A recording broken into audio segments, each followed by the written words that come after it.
So number 2 question is given.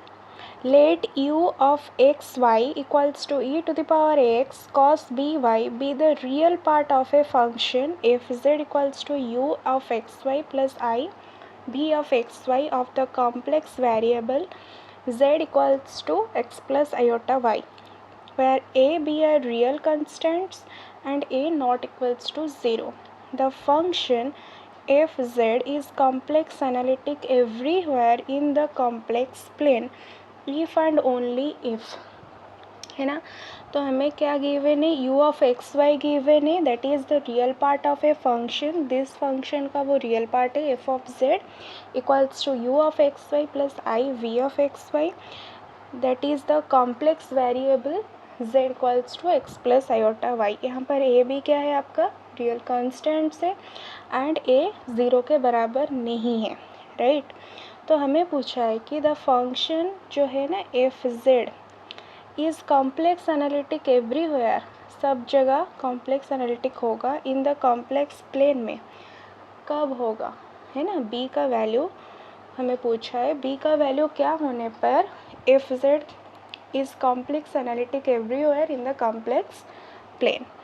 सो देखो इसका जो, so these are the options given आपको, b equals to 0, b equals to plus minus a, b equals to plus minus 2 pi a and b equals to a plus minus 2 pi. इसका जो solution part होगा देखो आप, the function f z will be analytic everywhere in the complex plane if and only if it satisfies CR equation को अगर satisfy कर रहा होगा in that particular region, तो हम बोल सकते हैं कि f z क्या है, analytic है everywhere, right।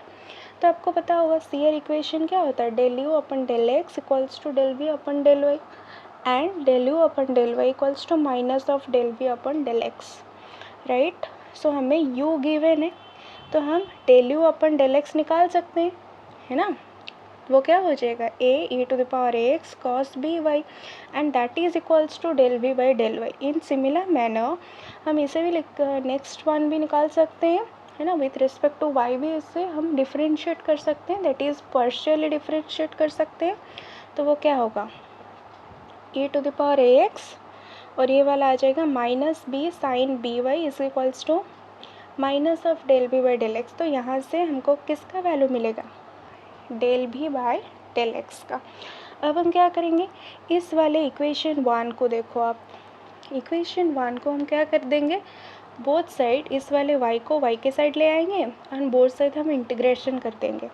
तो जो v का वैल्यू हमें मिल जाएगा, तो v का वैल्यू हमें क्या मिलेगा, a e to the power x integration of cos that is sine, so sine b y divided by b plus c. Next हम क्या करेंगे, इसी इक्वेशन को ही हम डिफ्रेंशिएट करेंगे partially with respect to x। तो देखो वो क्या होगा, del v upon del x equals to आपका हो जाएगा a square e to the power a x sine b y by b, right ना। हमने इसी को ही, इस वाले इक्वेशन को याद रखना, इस वाले इक्वेशन को ही पार्शियली डिफरेंशिएट किया विथ रिस्पेक्ट टू एक्स। तो हमें क्या मिला, del b by del x का del v by del x मिला। तो देखो इक्वेशन 3 एंड ये वाला इक्वेशन आप देखो इक्वेशन 2, दोनों में LHS बराबर है, यानी कि हम बोल सकते हैं RHS भी बराबर होंगे, है ना।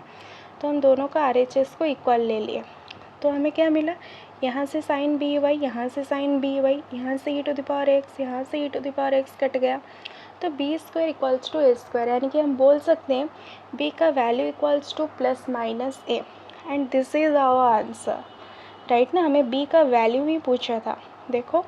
सो द ऑप्शन बी आपका क्या हो जाएगा, करेक्ट हो जाएगा। आई होप सबको समझ में आया होगा। Thank you for watching.